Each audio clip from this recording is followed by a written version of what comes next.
que nos hemos propuesto.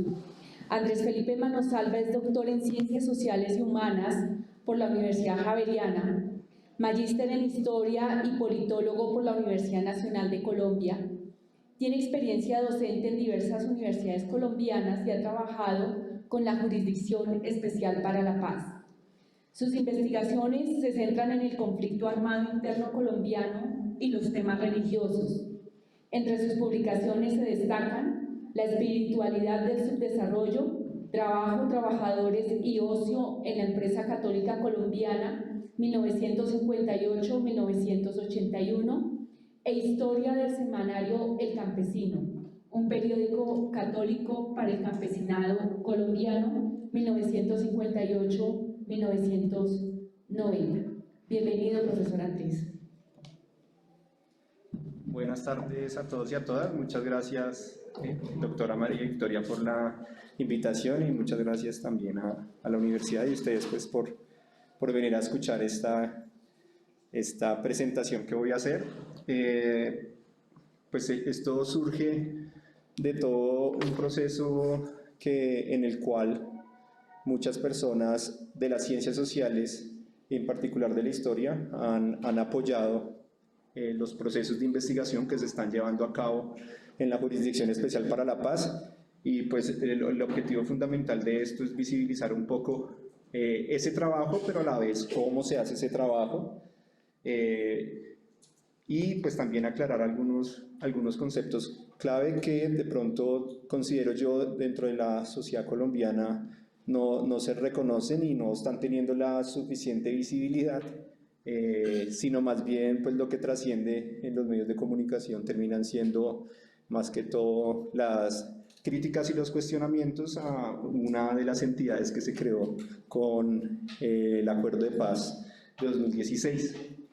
Entonces pues el objetivo es ese, y también una invitación muy importante, y es que todo esto hizo una invitación a la academia, a los historiadores y a las historiadoras. Todo este proceso que se ha llevado a cabo ha tenido un punto fundamental en el aporte al esclarecimiento de la verdad, más allá de que esta no es la comisión. Uno de los mandatos de la JEP es el esclarecimiento de la verdad, y un papel que nosotros podemos tener es analizar los resultados que se pueden observar en documentos públicos, como los autos de determinación de hechos y conductas, y la sentencia o las dos sentencias que hasta ahora ha sacado la JEP, ha publicado la JEP, también son un material que tiene una riqueza de información, y yo me voy a concentrar más que todo en el actor armado FARC. Ya sabemos que la JEP, pues sus dos comparecientes obligatorios son Fuerza Pública y FARC. Yo me concentraré, gracias a mi experiencia, más que todo he trabajado temas de FARC, me voy a concentrar en FARC. Y hay una riqueza de información bastante grande y bastante contrastada que puede ser muy útil, o que es muy útil para procesos de investigación que no están acabados sobre nuestra historia del conflicto armado. Quisiera empezar entonces hablando, pues el título, pues la disciplina histórica en investigación macrocriminal en la JEP. Primero, pues señalando en qué consiste eso de la investigación macrocriminal. En un escenario de masivas violaciones a los derechos humanos, de una gran cantidad de víctimas y de muchos años dentro del conflicto, la investigación macrocriminal sirve para determinar en un caso una serie de violaciones a los derechos humanos, una serie amplia de violaciones a derechos humanos, y específicamente en la JEP, no para ver caso por caso y responsable por responsable material de cada uno de esos hechos, sino ver la máxima responsabilidad, estableciendo un concepto también muy importante dentro de todo esto, de este proceso, que es patrones de macrocriminalidad.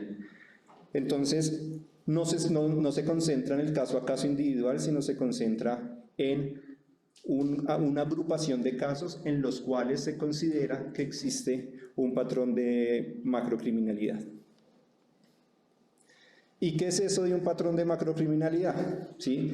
Es la repetición, y aquí lo tomo desde el primer auto que salió frente a las FARC en el caso de secuestro y que acusaba, determinaba los hechos y conductas del secretariado de las FARC, del último secretariado de las FARC, en relación con los crímenes que se cometieron en el marco del caso de secuestro.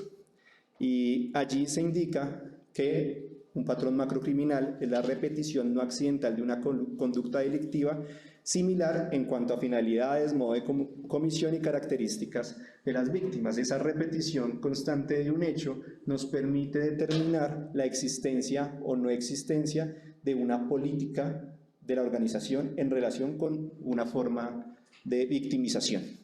Entonces, por ejemplo, en las zonas rurales era en el marco del ejercicio de control social y territorial que pretendía ejercer las FARC en algunas zonas y en determinados periodos, personas que por su labor, ¿sí? Por ejemplo comerciantes, tenían que salir y entrar de alguna población, de alguna vereda, de algún corregimiento, constantemente fueron señalados o fueron objeto de sospecha para las FARC.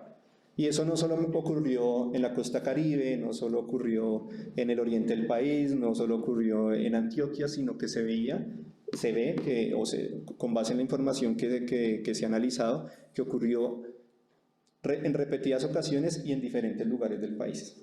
¿Qué pasaba? Que los identificaban como sospechosos porque posiblemente para las FARC estaban llevando información al ejército o los paramilitares y por tanto eran objeto de interrogatorios, en algunos casos de secuestro, en algunos casos de homicidio o desplazamiento. No fue solo una vez, no fueron solo 2 veces. No. Entonces, ¿qué nos lleva a esto?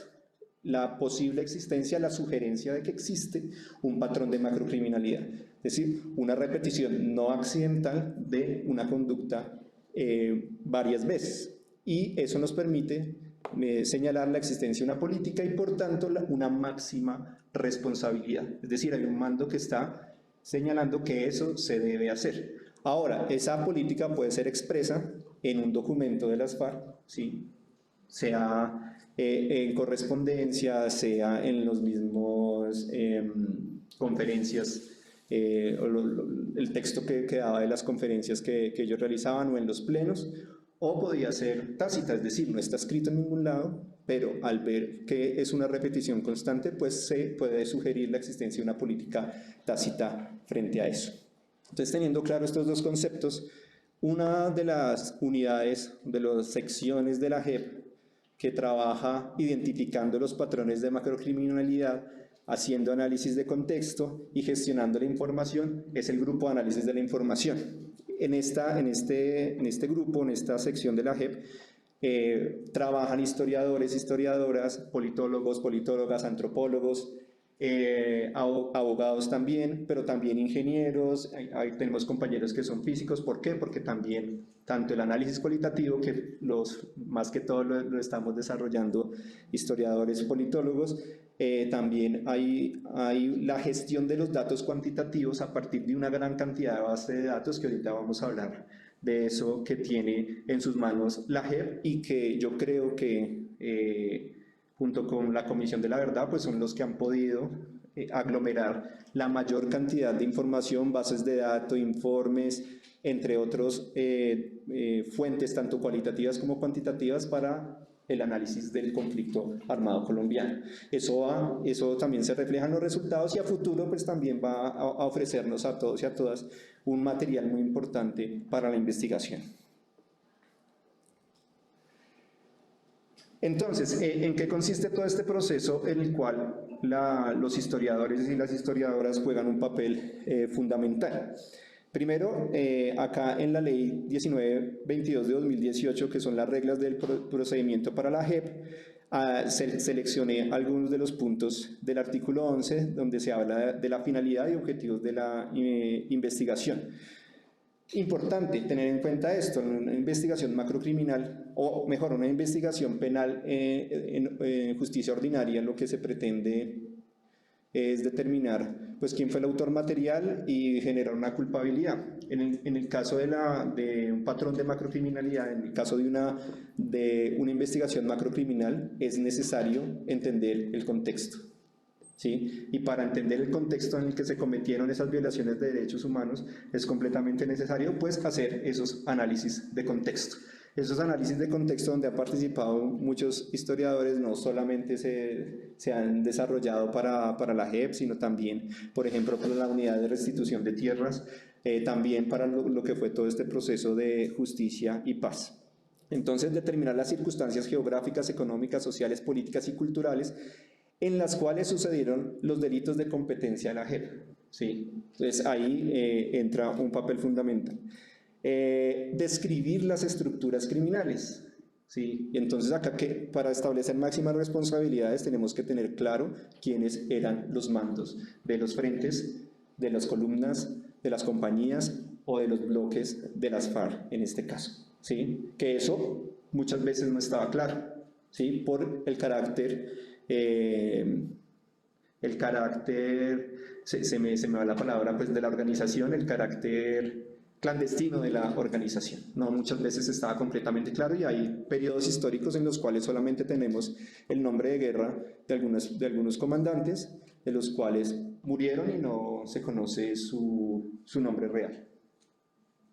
Entonces, en ese proceso de investigación histórica, pues, donde entra pues, nuestro papel, con base en la contrastación de diferentes fuentes, es que empezamos a poder determinar todo este tipo de cosas. Entonces, es un proceso por etapas con el fin de responder a una pregunta de investigación e hipótesis. También partimos de una pregunta, ¿sí? Y de esa pregunta parten bastantes subpreguntas. Nuestra relación con la fuente es una relación de pregunta. Nosotros nos acercamos a la fuente con una pregunta en particular.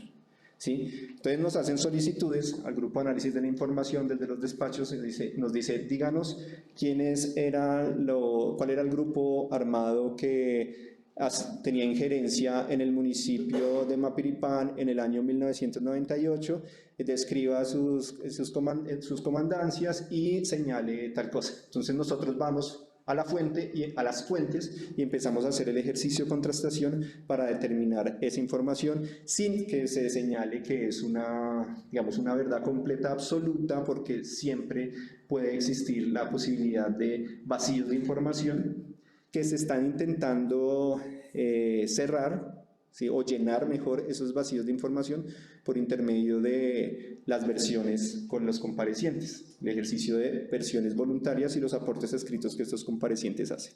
Entonces acá la pregunta es quién cometió qué crímenes contra qué víctimas, de qué modo y en qué lugar, y en modo de hipótesis, X persona cometió Y crímenes contra Z personas de tal modo y en tal lugar. Y es un proceso iterativo, es decir, es un proceso donde se vuelve continuamente a las diferentes etapas que tiene el proceso, porque va apareciendo nueva información. En un principio, la construcción de la información para los documentos de análisis se hace con las fuentes escritas que recibimos de la Fiscalía, de los informes de víctimas, entre otras fuentes, pero después viene la etapa de...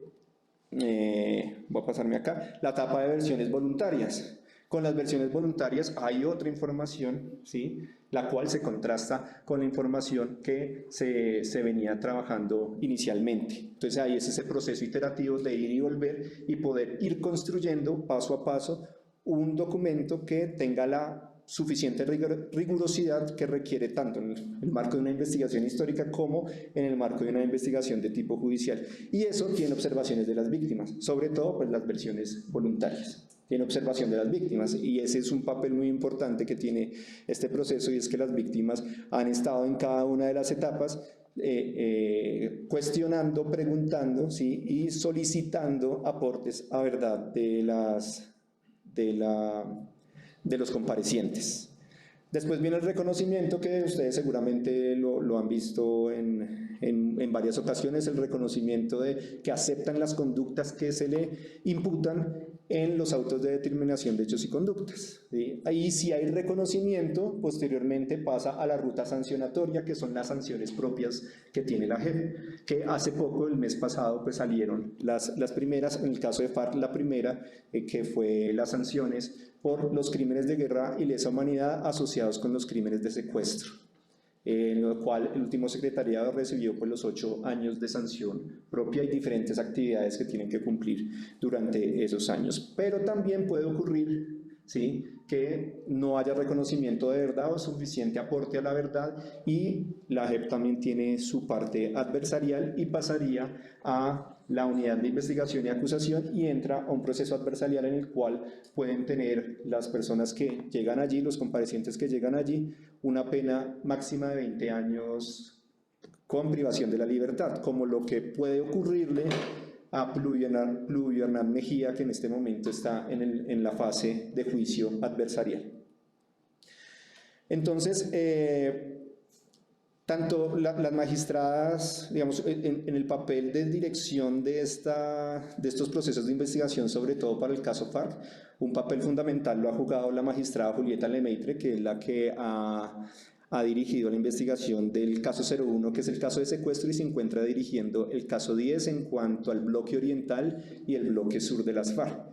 Ella misma ha señalado la importancia que tiene la disciplina histórica y las ciencias sociales en el proceso de investigación y contrastación de las fuentes, y abro comillas, encontramos que un plan de pruebas sin herramientas para caracterizar patrones, repeticiones de crímenes, grandes organizaciones criminales y sus cadenas de mando, y sin análisis del contexto en el cual estas organizaciones cometen los crímenes, resultan investigaciones que se limitan a buscar e identificar autores materiales, y que sean estos los que delaten a los autores intelectuales, o en su defecto, infiltrar organizaciones criminales para ser los policías de los delatores. Entonces acá lo importante del análisis del contexto es que nos permite acercarnos más a la determinación de las máximas responsabilidades.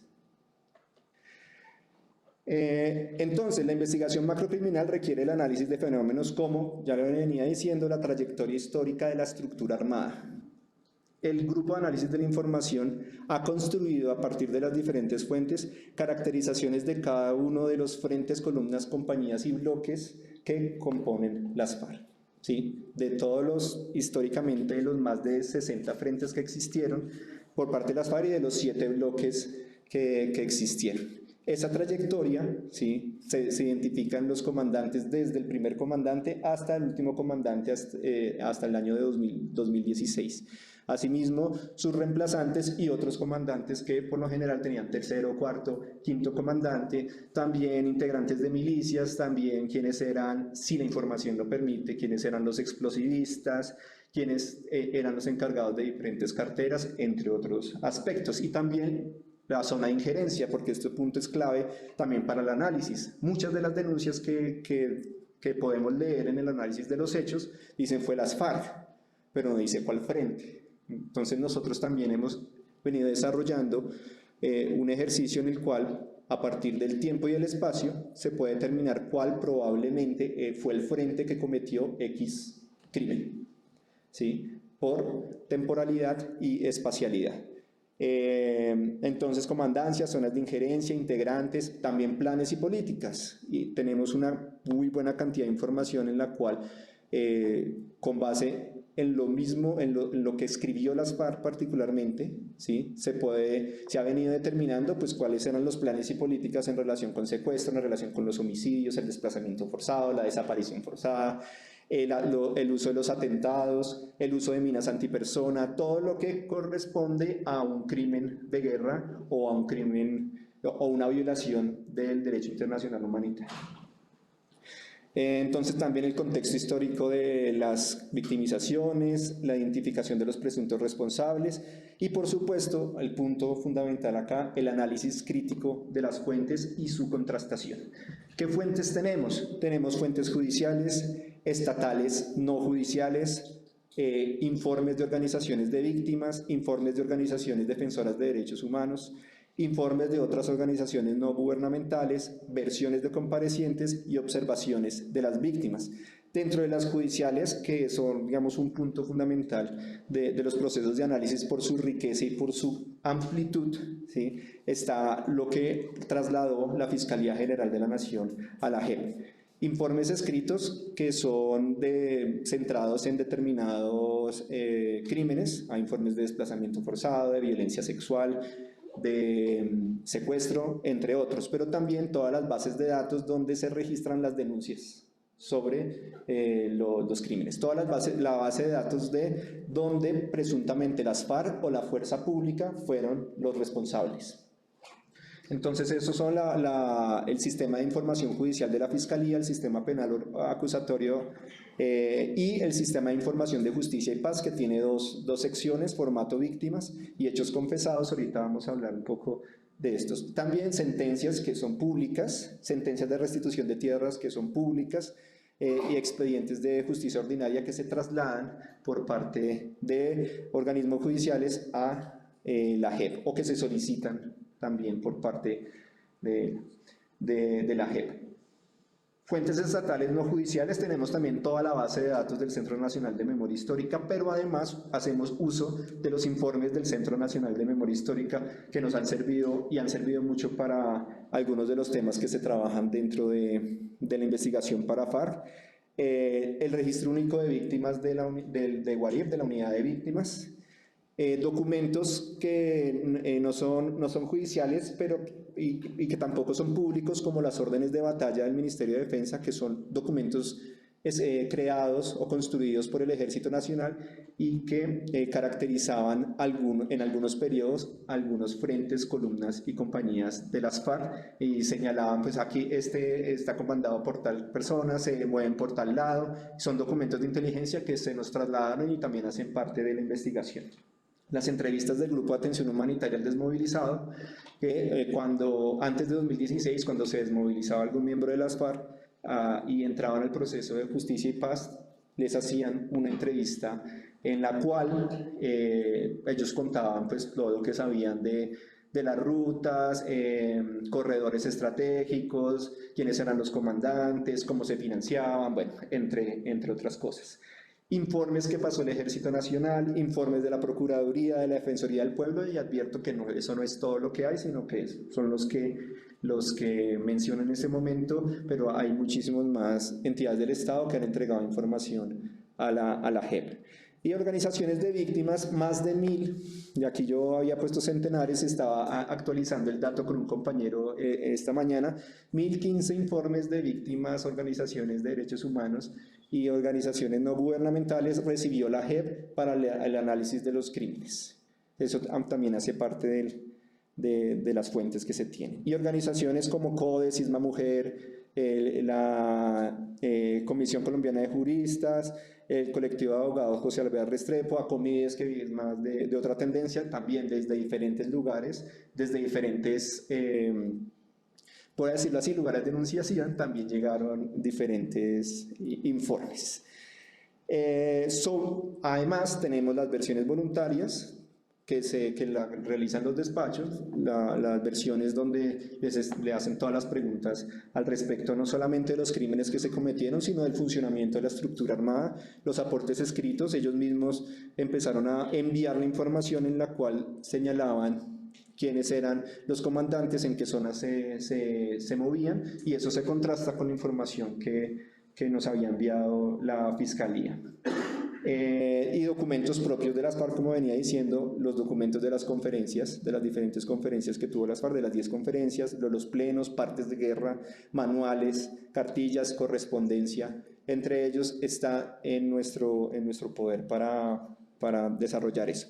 Todo esto nos ha permitido, pues, entonces, hacer la contrastación y apoyar la sugerencia el establecimiento de patrones macrocriminales. Para el caso de FARC, en el caso 01, se halló que se secuestraba para financiar la organización armada, ¿sí? Incluso eso es una política expresa fue una política expresa de la organización. Privar de la libertad a civiles como partes de sus dinámicas de control social y territorial, como el ejemplo que ahorita anteriormente di, o privar de la libertad a civiles para forzar un intercambio humanitario. Esos fueron los tres patrones que se hallaron en el caso 01. En el caso 07, que es el de reclutamiento, además del reclutamiento, ¿sí?, se hallaron patrones de malos tratos, torturas y homicidios contra los menores de edad reclutados, violencias violencias reproductivas en contra de las niñas y mujeres que hicieron parte o que estuvieron dentro de las filas de FARC, violencia sexual o personas que tenían orientación sexual diversa. En el caso 10, conductas no amnistiables en el marco del control social y territorial. Otro ejemplo frente a esto sería personas que desobedecen los dictámenes de las FARC en la zona. Entonces, que no están yendo a la reunión que estamos convocando, o que incumplieron el toque de queda. Empiezan a hacer victimizaciones por estas razones y no ocurrió en solo un lado, en dos lados, sino en varios lados. Conductas no amnistiables cometidas durante la conducción de las hostilidades. Entonces allí, por ejemplo, el uso de minas antipersona, ¿sí? Y se ha hallado información de políticas tácitas en el uso de minas antipersona por parte de las FARC. El uso de atentados en contra de la infraestructura eléctrica o en contra de la infraestructura de hidrocarburos en algunas zonas del país. Ahora, el patrón es nacional. Puede haber patrón a nivel de bloque, a nivel de donde operaba un bloque en particular. Y también, por ejemplo, las tomas de poblaciones hacen parte de este segundo patrón. La mayoría de los bloques practicaron esta incursión a poblaciones en la cual, además de atacar a la policía, ¿sí? Había saqueo de la caja agraria, había ataque a la alcaldía, podían hacer homicidios selectivos, entre otros. Y las conductas no admisibles cometidas en contextos urbanos, parte de la confesión que hizo, los aportes tempranos a la verdad que hizo las FARC en cuanto a los homicidios de Álvaro Gómez Hurtado, Chucho Bejarano, entre otros, que llevaron también a la jurisdicción establecer que posiblemente hay un patrón de crímenes en contextos urbanos que debían investigarse. Un ejemplo del proceso en el cual esto se hizo. Cuando se abrió el caso de secuestro, el caso de reclutamiento, lo que estaba en el escenario es que se iba a abrir un caso de desplazamiento forzado y después un caso de homicidio y después un caso de desaparición forzada. Pero resulta que en el ejercicio de análisis de la información, ¿sí? Y en el análisis de todo ese contexto, resulta que por las mismas razones, ¿sí? De control social o territorial, ¿sí? Que porque la persona identificada como auxiliadora del paramilitarismo del ejército, podía haber diferentes formas de victimización, o las podían secuestrar, o las podían asesinar, o las podían desplazar, entre otros. ¿A qué lleva eso? Que no era práctico abrir otros casos por crimen, sino que más bien ver a nivel del contexto, ¿sí? Y observar los otros crímenes que hacían falta investigar, crímenes no amnistiables que toca obligatoriamente investigar, homicidio, desaparición forzada, desplazamiento, ¿sí? Abrirlos en un solo caso. ¿Sí? ¿Por qué? Porque las razones, las motivaciones terminaban siendo las mismas. ¿Por qué? Porque en una incursión a población hay homicidio, puede haber homicidio, pero también puede haber torturas, pero también genera desplazamiento forzado. Entonces no era viable estar desarrollando contextos, ¿sí? Mismos contextos para diferentes tres casos, si ese hubiese sido el caso de abrir los otros casos por delito. Entonces se abrió el caso 10, que son crímenes no amnistiables cometidos por las FARC, que no se investigan en los otros casos, es decir, el caso de secuestro y el caso de reclutamiento. Y vale agregar que no se investigan las zonas de los casos territoriales, porque sabemos que está el caso de Urabá, sabemos que está el caso del norte del Valle, norte del Cauca y sur del Valle, y el caso de Barbacoas, Ricaurte y Tumaco, que son casos territoriales que tiene las FARC.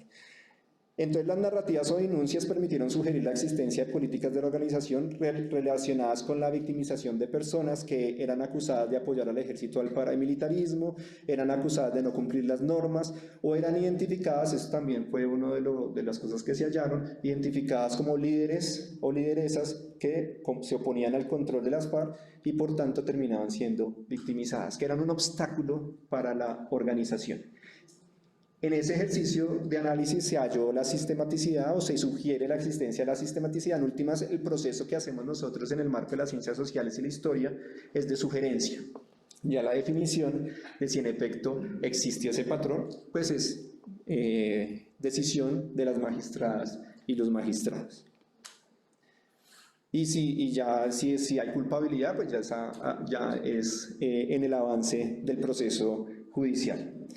También, como les decía, se halló sistematicidad en la incursión a poblaciones, atentados con explosivos, la siembra de minas antipersona y lo de los aportes tempranos a la verdad en cuanto a homicidios cometidos en zonas urbanas.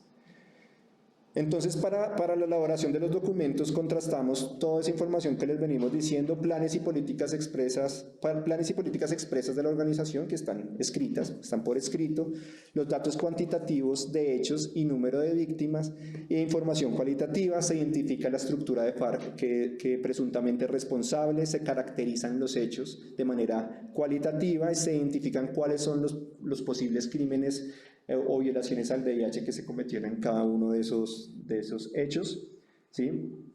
Y todo lo anterior requirió del ejercicio de caracterización continua de las estructuras, compañías, columnas, frentes y bloques. Pero entonces aquí hay un ejercicio muy importante y con esto ya voy cerrando. Dificultades propias de la naturaleza de las fuentes, como nos pasa en el ejercicio de investigación histórica. Y voy a dar algunos ejemplos, y eso pues, sirve para cualquier persona que esté trabajando conflicto armado. Registro único de víctimas, desplazamiento forzado de personas. El registro único de víctimas señala cuántas personas fueron desplazadas en determinado municipio y en determinado año. Y si tenemos la base de datos completa, eso se puede acceder por internet o por la página, pero si tenemos ya desglosado todo, lo podemos ver también por fecha exacta. Pero resulta que hay cosas que a veces pasan desapercibidas, y es que hubo un hecho en el municipio de Puente Nacional Santander en el cual hubo 20 personas desplazadas en el año 2002. Resulta que en esa familia, había una familia y en esa familia había una mujer embarazada, ¿sí? Ese niño nació después del desplazamiento, ¿sí? Y resulta que esa misma familia después tuvieron otro hijo en el año 2005, pero continúa en situación de desplazamiento, ¿sí? ¿Qué dijo la Corte Constitucional en el auto 251? Es víctima de desplazamiento forzado los no nacidos, los que no habían nacido en el momento del desplazamiento, pero se suman a la estadística del año del hecho y la fecha del hecho. ¿Sí? Y eso está muy bien, ¿por qué? Porque son sujetos de atención, es una familia que está desplazada, ¿sí? Y que continúan en esa situación de desplazamiento, continúa siendo víctima y por tanto las personas que nacieron después del proceso continúan siendo víctimas. ¿Cuál es el reto para nosotros? ¿Sí? El reto es que no podemos contar que necesariamente esas 20 personas fueron desplazadas ese día, fueron menos, ¿sí? Tenemos que tener conocimiento de esos aspectos para no ir a señalar ese día desplazaron 300 personas, ¿sí? O en ese año se desplazaron 2000 personas. Ahí la importancia de conocer la naturaleza de cada una de las fuentes. Sistema de información de justicia y paz formato víctimas, que les decía ahorita que les iba a comentar. Hay muy poco, o en el ejercicio de recolección de esa información, no había como un proceso de contrastación, sino que se da como hecho la declaración de la víctima. Y la víctima decía, y así está la narrativa, llegó un señor en una moto y le disparó a mi hijo, no sé por qué pasó, ¿sí? No sabemos cómo es el proceso de registro de esa información en el Sistema de Información de Justicia y Paz de la Fiscalía, y nos aparece responsabilidad, actor armado, FARC. Y uno lee la narrativa y uno dice, pero no necesariamente fueron las FARC, y es el hecho de que llegara una persona en una moto a disparar, hace parte del modus operandi de las FARC, no lo sabemos, ¿sí? Pero entonces nos encontramos con hechos, por ejemplo, 1980, municipio de Carmen de Bolívar. Resulta que las FARC es después de 1982 a la costa Caribe, y aparece actor armado FARC. Entonces las fuentes también, ¿sí? Toca manejarlas con mucho detalle y con mucho cuidado. Y un caso particular sobre estos asuntos, Marta Catalina Daniels, una mujer senadora, asesinada en el año 2002, en la denuncia inicial se dice fue FARC, ¿sí? Fueron las FARC. Y nosotros tenemos la información porque nos pasan la base de datos de las denuncias, ¿sí? Si nosotros no tenemos el ojo crítico, bueno, ¿y el ojo crítico surge de qué? La asesinan y la lanzan por un precipicio el cuerpo, y uno me dice, extraño, ¿sí? Que digamos, no hace parte de la forma en que se comportan las FARC. Por lo general que llegaban a la finca o a la casa, se los llevaban y los mataban en el camino. Digamos, eso es común ver ese tipo de relatos, pero que lo lanzaran por un precipicio. Entonces lo que uno hace es empezar a mirar más fuentes, a mirar prensa, y resulta que la condenada por ese hecho es su propia hermana, ¿sí? Que la mandó matar por un tema de dinero, ¿sí?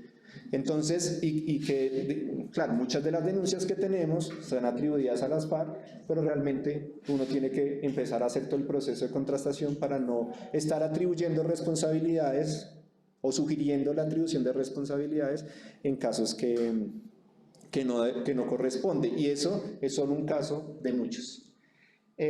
Y cierro con esto. Para que lo tengamos muy en cuenta. Todo este proceso de análisis de contexto, de caracterización de estructuras, ahora es información pública. El auto 19/2021 es el auto donde se determinan los hechos y conductas en el caso de secuestro para el secretariado, para los últimos miembros del secretariado. Allí se hace todo un contexto y se explica cómo eran las dinámicas de secuestro de las FARC en el marco de los 3 patrones que mencioné anteriormente. Pero aparte de eso tenemos autos de determinación de hechos y conductas por los bloques, por 5 bloques. Ya viene, próximamente se va a publicar el del oriental y el del bloque sur, pero tenemos para el comando conjunto central, bloque occidental, bloque noroccidental, bloque caribe y bloque Magdalena Medio, y allí ustedes pueden observar y ver quiénes eran los comandantes año por año de cada uno de los frentes que componían los bloques de las columnas y compañías, una reconstrucción histórica de la trayectoria militar del bloque y su confrontación con paramilitares y fuerza pública, entre otros. Son documentos muy ricos en información y con la contrastación de fuentes que he venido mencionando anteriormente. Entonces allí creo que hay una información muchísimo más actualizada y rica que lo que se ha publicado previamente frente a las FARC, y que al ser fuente judicial y al ser ya un auto público, pues está en las manos de nosotros para la investigación. Lo mismo con el auto de reclutamiento que salió hace poquito, y además ya tenemos una sentencia para el caso de secuestro. Entonces, con esto cierro. Hemos podido, a partir de ese diálogo interdisciplinar con el derecho, ¿sí?, y en un marco de investigación de tipo macrocriminal, poder aportar a esclarecer el funcionamiento de las estructuras armadas, aportar a la verdad, y todo esto con el fin de establecer las máximas responsabilidades de los crímenes más graves que se cometieron en el marco del conflicto armado. En este caso, de lo que he hablado más que todo, en el caso de FARC, muchos historiadores también están trabajando en los casos de fuerza pública.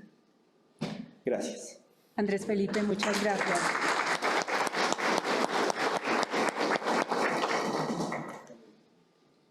Bueno, muchas gracias por poner sobre la mesa tan actual y vigente tema y proceso.